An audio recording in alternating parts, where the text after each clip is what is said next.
Bajo la tierra, escondida de nuestros ojos, se extiende una red invisible, una red viva, capaz de conectar árboles, plantas, minerales y suelos en un entramado que recuerda al Internet que los humanos inventamos mucho después. Esa red se llama micelio y es el verdadero cuerpo de los hongos.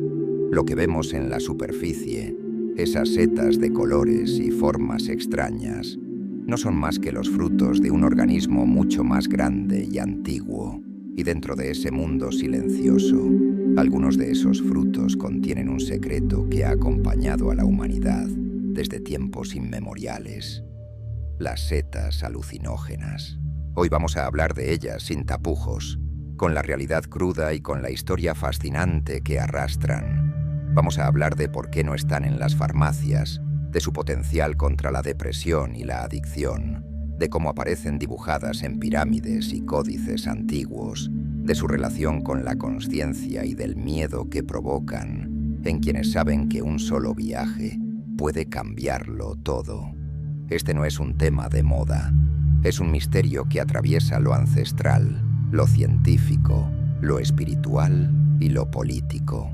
Las civilizaciones antiguas no necesitaban estudios de resonancia magnética para intuir lo que había dentro de estos organismos. En Mesoamérica, los aztecas las llamaban Teonanácatl, que significa literalmente la carne de los dioses. En las paredes de pirámides y en códices aparecen representaciones de hongos acompañados de símbolos sagrados.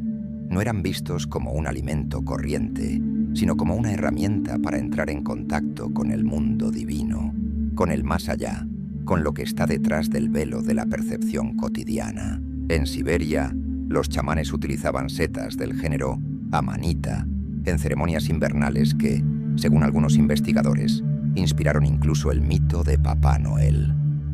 En África y otras regiones, diferentes culturas recurrieron a los hongos como puerta a visiones, curaciones y ritos de paso. El patrón se repite en todas partes.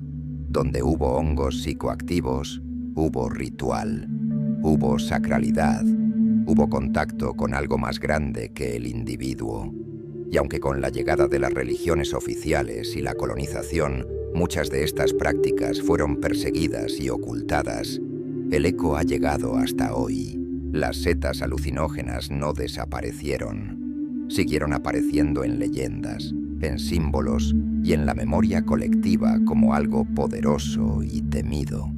Existe una teoría provocadora, bautizada como la hipótesis del mono dopado, propuesta por el etnobotánico Terence McKenna. Según él, los ancestros humanos que vagaban por las sabanas africanas habrían encontrado hongos que crecían sobre el estiércol de los animales salvajes. Al consumirlos, no solo habrían experimentado visiones, sino que su percepción visual habría mejorado, lo que les daba ventajas en la caza y en la supervivencia. Pero McKenna fue más allá. Planteó que las dosis más altas habrían generado experiencias colectivas de unión, rituales comunitarios y expansión del lenguaje simbólico.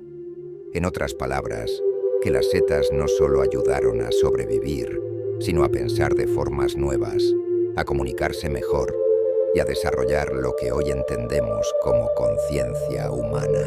¿Está demostrado? No. Es una hipótesis sin fósiles que la prueben. La ciencia convencional no la acepta como hecho, pero lo cierto es que el cerebro humano dio un salto evolutivo sorprendente en apenas unos cientos de miles de años, y que los hongos han estado ahí, acompañándonos desde siempre. Aunque no tengamos pruebas absolutas, la teoría del mono dopado nos recuerda algo esencial. La evolución no fue solo hueso y músculo, también fue experiencia, cultura y química compartida con la naturaleza. En la década de 1950 y 1960, investigadores occidentales empezaron a estudiar la psilocibina, el compuesto activo principal de estas setas.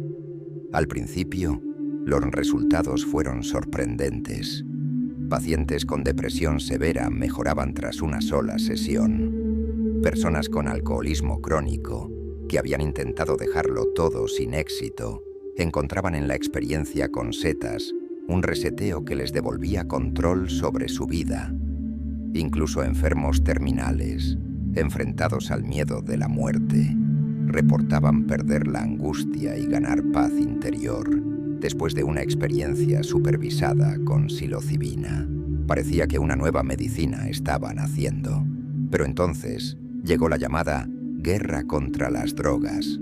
Los movimientos sociales de los 60, el miedo político al descontrol y la amenaza que suponía una sustancia que abría la mente fuera de las estructuras establecidas hicieron que se prohibiera la investigación durante décadas. Lo que pudo ser un nuevo paradigma terapéutico quedó enterrado bajo miedo, propaganda y burocracia. Hoy, gracias a los avances de la neurociencia, sabemos mucho más. La psilocibina, una vez dentro del cuerpo, se convierte en psilocina, una molécula que encaja en los receptores de serotonina del cerebro. Lo sorprendente es que, bajo sus efectos, las áreas del cerebro dejan de funcionar como lo hacen normalmente.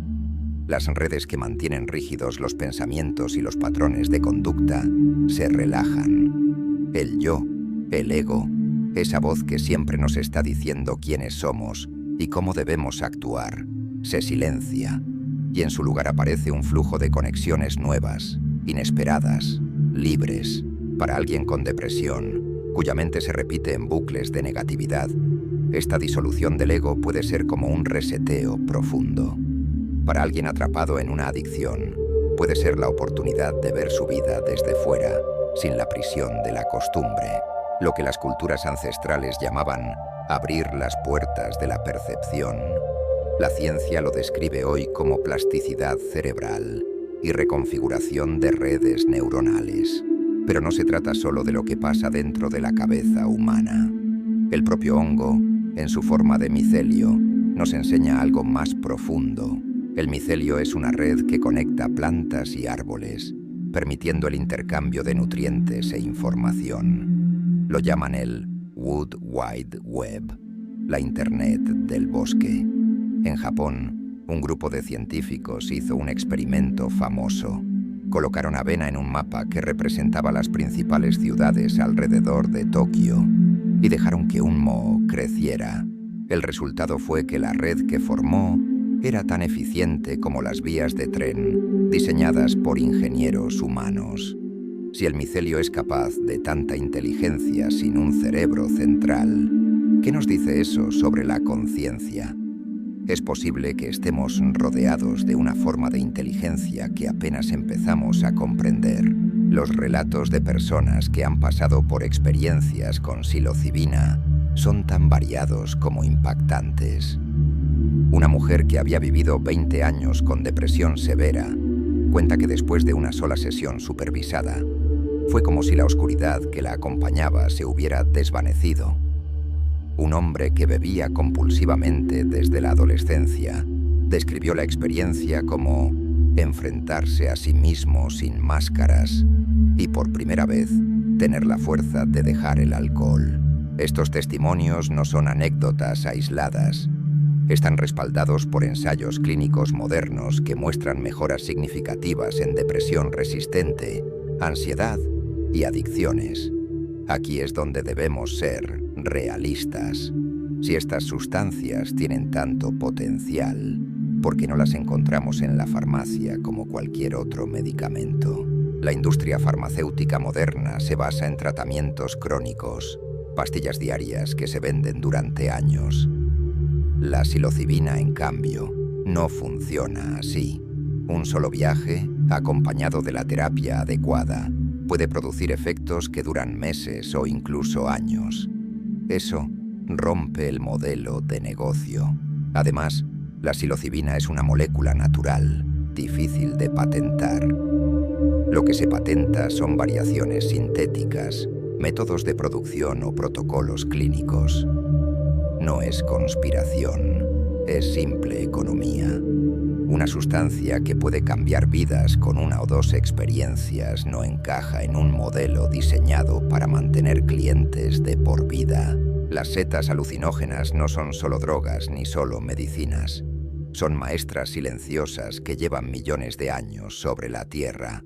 Nos conectan con nuestra historia, con la naturaleza y con nosotros mismos.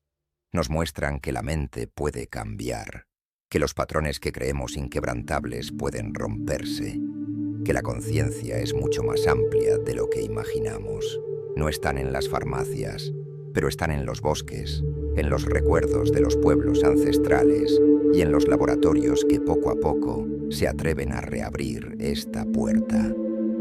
Y quizás, lo más importante, están en la conversación global, que empieza a preguntarse si no hemos estado reprimiendo, por miedo o por intereses, una de las herramientas de sanación y exploración más poderosas que existen. El misterio bajo nuestros pies apenas comienza.